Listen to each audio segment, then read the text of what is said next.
Hello everyone, today we're going to talk about Eau de Campagne by Sisley.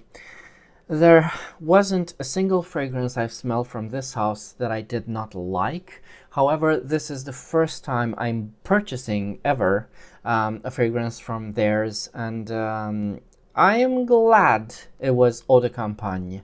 The other fragrance I'm thinking of getting is Eau de Soir.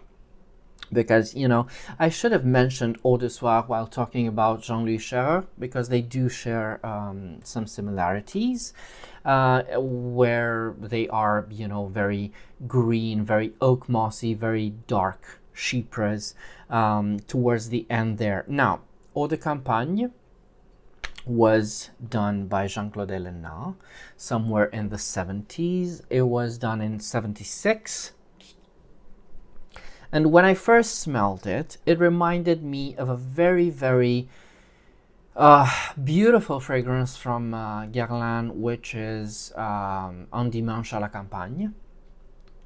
Because of course it did. Not just because of the name, but because of the crispness of the fragrance. This is a very, very fresh eau de cologne type of smell, centered around galbanum and oakmoss. So again, this is very, very retro. This is very vintage smelling because of that oakmoss. Not a lot of oakmoss these days in perfumery. I think oakmoss is shunned by modern noses because it does smell like a dusty old cupboard. When in fact it's woody and elegant, a bit mushroomy, and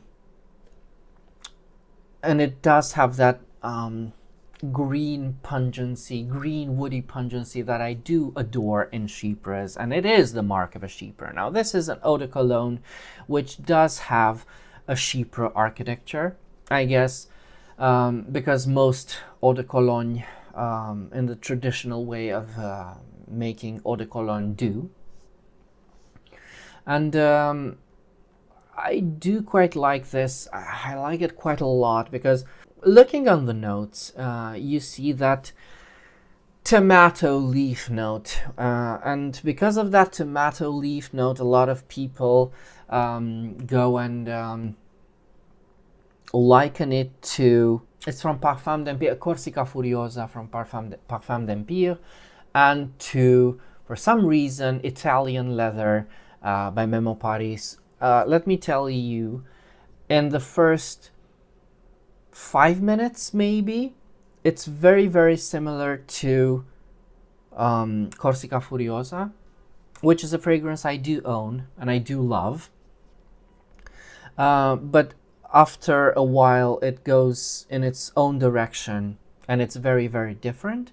And with Italian Leather it has 0 points in common, so I don't know why people associate it with that. It's not a leather fragrance, and the tomato leaf is just, it's an imaginary note because, again, this is a fragrance centered on galbanum, and galbanum has that very fresh, dewy, crisp type of green sap smell, and I liken it to pulling apart or digging your nail into a pea, into a very fresh pea. That's the smell of galbanum to me, or at least it's the smell of galbanum here in Eau de Campagne, and it is very, very similar to again, in the first few minutes, maybe half an hour, it's very similar to Cristal, the Eau de Toilette by Chanel. That being also a very galbanum heavy scent.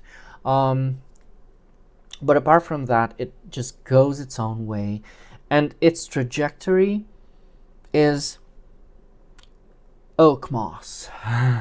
It's pure oak moss. It's so metallic and it's so elegant, and it's unlike anything I have.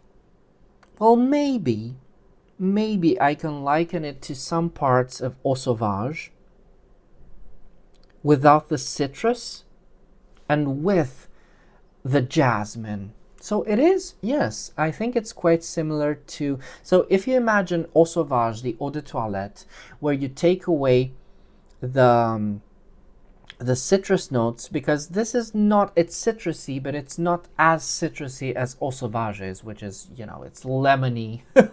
It's a lemony to a fault. And some people dislike it for that. I myself love it. And you just focus on the oakmoss and the basil and the jasmine and the musk. This is it. This is the fragrance with a heavier dose of galbanum, which adds to the green, which adds to the freshness, to the playfulness, to the crispness of the fragrance. This is a fragrance, so it has this, the way it's constructed, it has this chill-inducing, almost cooling effect while wearing it. It's a very, very beautiful scent. And because it's an oak moss heavy scent, I think it's the most oak mossy, well, it's an eau de toilette, but the composition is eau de Cologne like. Because it's so oak moss heavy, it does remind me of Eau de Soie by Sisley as well. Just because I too think Eau de Soie, and I will get it at some point, Eau de Soie is so oak moss heavy. It's insane, and it's so good. It's so beautiful for you oak moss fans. So yeah, this is like, you know, it's like a trip to the countryside. It's like feeling the sun on your back. It's very sunny. It's very happy. It's very, very joyous, like optimistic.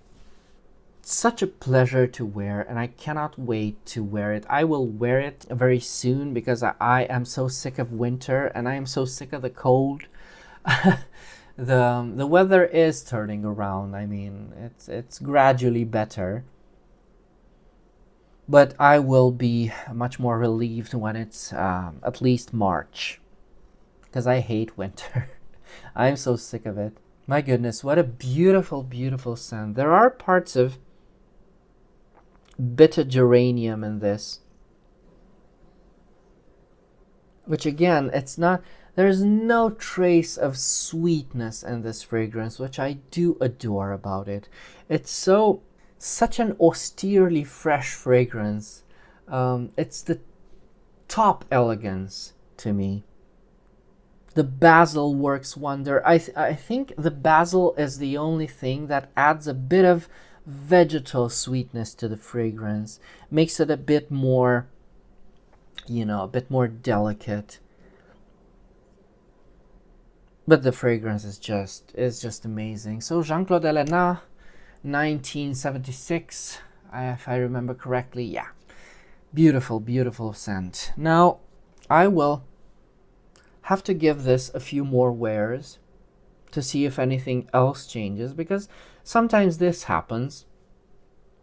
You wear it once or twice, and when you start wearing it more, you kind of discover more aspects. But this is a rather simple scent. I don't think there's anything else to be discovered in this. It's just simple and beautiful and honest and a pleasure.